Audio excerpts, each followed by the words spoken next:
এই এইদিকে একটা খরগোশ আসলো না? হ্যাঁ এইদিকে গেল। ইস, একটুর জন্যই হাতছাড়া হয়ে গেল। এই কি করছিস? এই খরগোশ আবার কোথা থেকে নিয়ে আসলি? জঙ্গল থেকে নিয়ে এসেছি। এই করো, নিজে খাবার জোগাড় করার ক্ষমতা তো নাই। এইসব না করে একটা কাজ খোঁজ।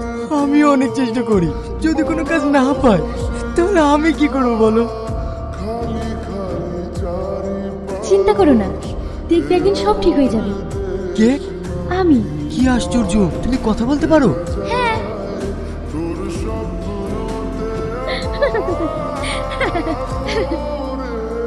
কে তুমি? তোমার বন্ধু।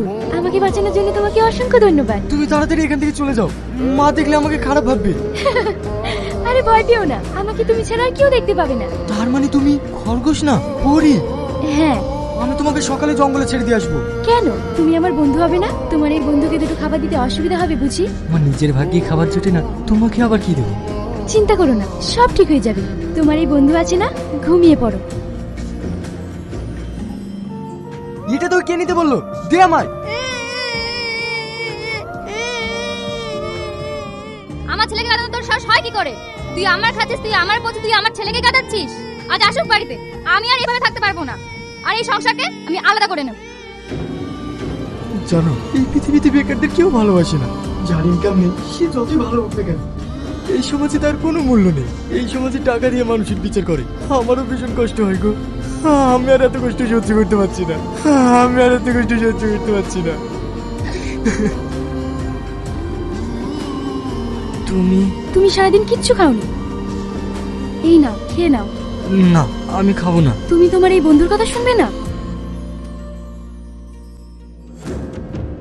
কেঁদো না, তোমার কি চাই এই বন্ধুকে বলো। টাকা পয়সা, সোনা রূপো হিরে, তুমি যা চাইবে আমি তোমাকে তাই দেব। আমি একটু শান্তি চাই। তুমি এত ভালো কেন? একটা কথা বলবে? আমি শুনেছি পরীরা নাকি খুব খারাপ হয়, তাহলে তুমি এত ভালো কেন? মানুষের মধ্যে যেমন ভালো মন্দ আছে, তেমনি পরীদের মধ্যেও ভালো মন্দ আছে। একটা কথা বলবো? বলো। তুমি আমায় বিয়ে করবে? এটা কিভাবে সম্ভব? একটা পরিবার মানুষের কখনো বিয়ে হয়? কেন সম্ভব না? পরীরা বুঝি বিয়ে করে না? তাদের বুঝি সংসার হয় না? তুমি একবার রাজি হয়ে দেখো, সব সম্ভব। এটা নাও, আমায় পরিয়ে দাও।